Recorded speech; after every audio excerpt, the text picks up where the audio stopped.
I was really liking it. And I had this idea where I made up this little story about a normal grown man, me for instance, turning into an anime character. And I thought to myself, you know, nobody's ever done this before. None of the other voice actors that I knew had ever done anything like this before.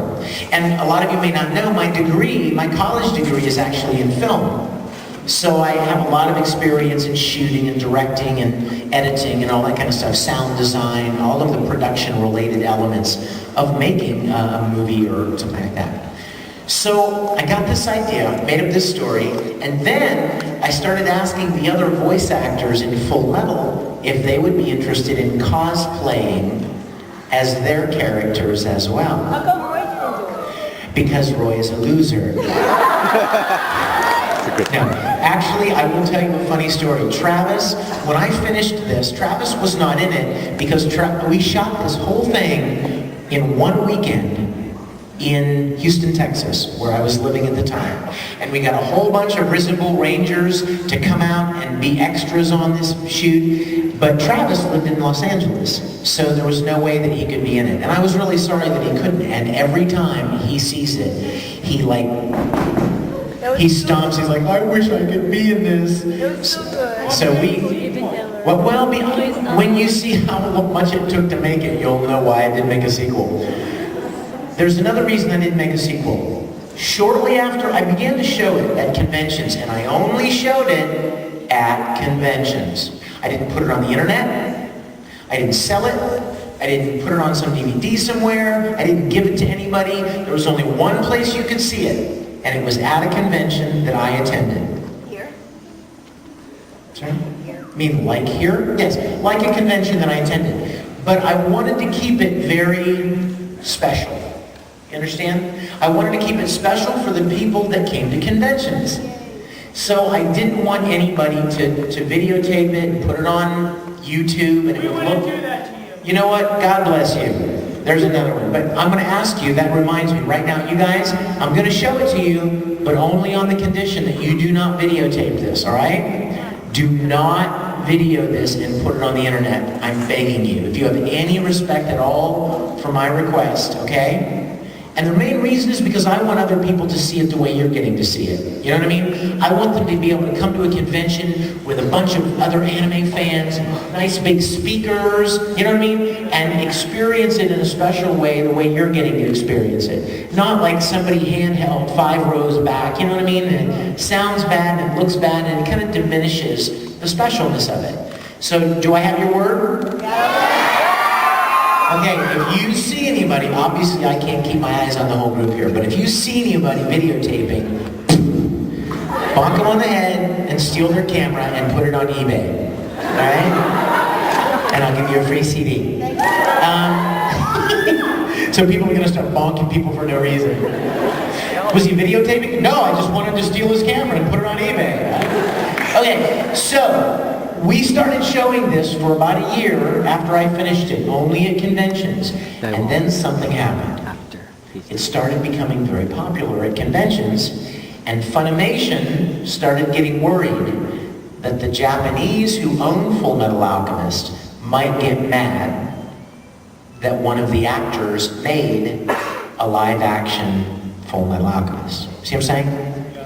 I couldn't quite understand it. At the time, I was like, wait a minute, I don't get it. It promotes your show. I mean, how many shows out there have voice actors that are nutty enough to make something like this? And they're like, well, yeah, but we don't want to make anybody mad, so let's just table it for a while. And so I tabled it for like 2 years.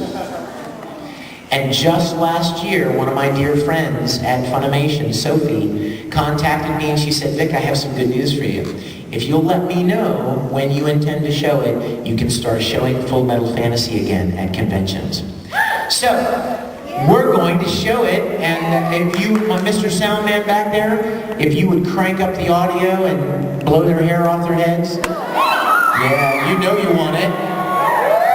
So let's kill the lights, and if you would go kill the lights and select Fullmetal Fantasy.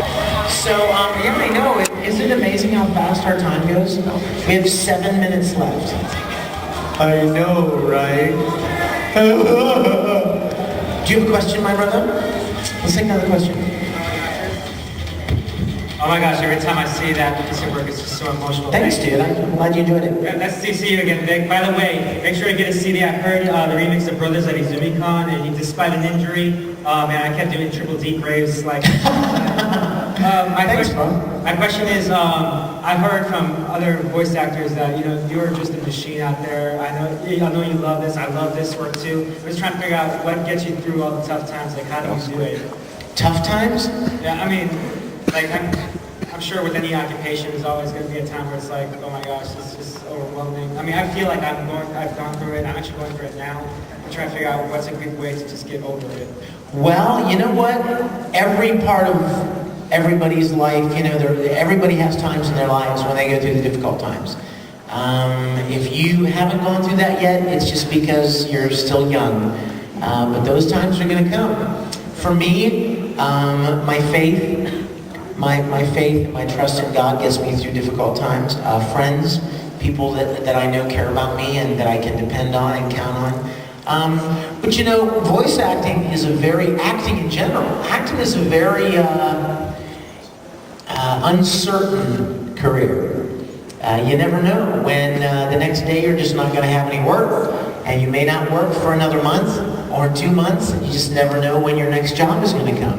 And that's kind of scary. And that's why a lot of people would rather like take a salaried job where they're going to get a paycheck every 2 weeks and they can count on it, even if it means that the job isn't going to be quite as much fun as something they would rather do. But that's just a decision that you make, and it's a risk that you take. And I do conventions because I love you guys, and I am so grateful for the chance to do what I do.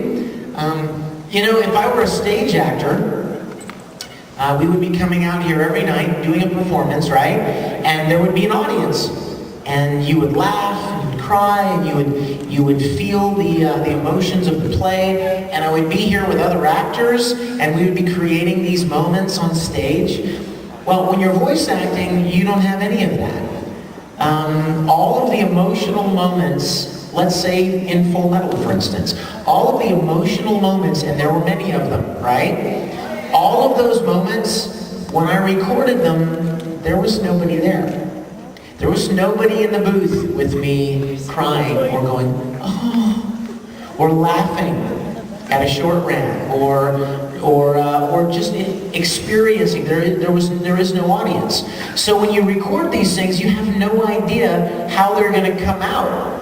You have no idea how people are going to like them or maybe not like them, or think they were moving, or think they were funny, or maybe they didn't think they were so funny or so emotional. So to come to a convention and to get to feedback with you guys and hear you guys talk about things that you liked or even things that you didn't like, but your encouragement and your support of what we do, for me, makes it all worthwhile.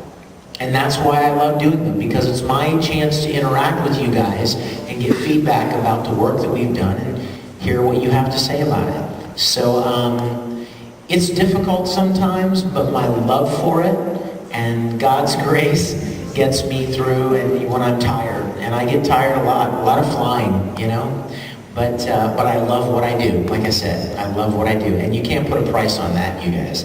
If you love something that you're doing, then you'll be fueled and passionate, and you'll get empowered by that all the time. Real quickly, I want to say I had the same feeling when I was deployed a couple years ago. Actually, I remember, I think it was Mandy that made that birthday book for you. Right. And I wrote a long letter saying that, I was going through the same thing. Right. And I mentioned 06 and 07, and I realized, what the fans mean to you and what the anime in this business and just the art of acting means to you. And I realized, I'm just going to keep chugging until, I'm done. So. Absolutely, dude. You stay at it. Thanks, man. Thanks. We have time for one more quick question. What would it be?